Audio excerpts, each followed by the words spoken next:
சீமான் அவர்கள் வந்து பல வருஷமா அந்த இலங்கை தமிழர்கள் சொல்லி அவர் ஓட்டு வாங்கிட்டாரு.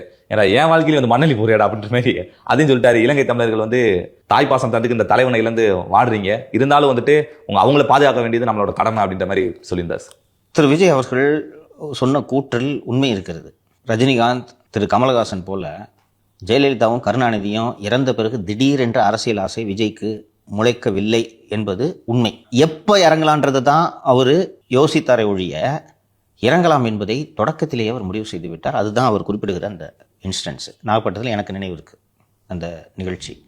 நானே இப்போ ஒரு சினிமா நடிகர் இவர் எதுக்கு இங்கே இருக்காரு அப்படின்ட்டு பார்த்தேன். திரு விஜய் அவர்கள் சொல்லாமல் விட்ட ஒரு விஷயம், அண்ணா ஹசாரே ஊழலுக்கு எதிராக காங்கிரஸ் அரசுக்கு எதிராக டெல்லியில் நடத்திய இந்த உண்ணாவிரதம் இருந்தார் அல்லவா, அதில் விஜய் பங்கேற்றிருக்கிறார். தமிழகத்தை பொறுத்தவரை அந்த மீனவர்கள் அப்பெல்லாம் அடிக்கடி சுடுவாங்க. சுடுறது காரணம் என்னென்னா, அப்போது போர் நடந்துகிட்டு இருந்துச்சு இல்லை, இங்கேருந்து புலிகளுக்காக இந்த பொருட்கள் எல்லாம் எடுத்துகிட்டு போவாங்க, மீனவர்கள் மூலமாகவும் பொருட்கள் போவோம். அவன் சுற்றுவான், போர் நடந்துட்டு இருக்கு, நீ அங்கே மீன் பிடிக்க வரேன்ட்டு சுற்றுவான். அடிக்கடி நடக்கும். இப்படி ஒரு 2 மாதத்துக்கு ஒருத்தனாவது சுட்டு கொண்டுருவாங்க.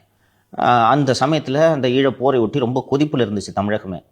அப்போ போய் விஜய் அவர்கள் நாகப்பட்டினத்தில் ஒரு மாநாடு நடத்தினார். விஜய் மக்கள் இயக்கம் மூலமாக இப்போ வந்திருக்கேன்றாரு.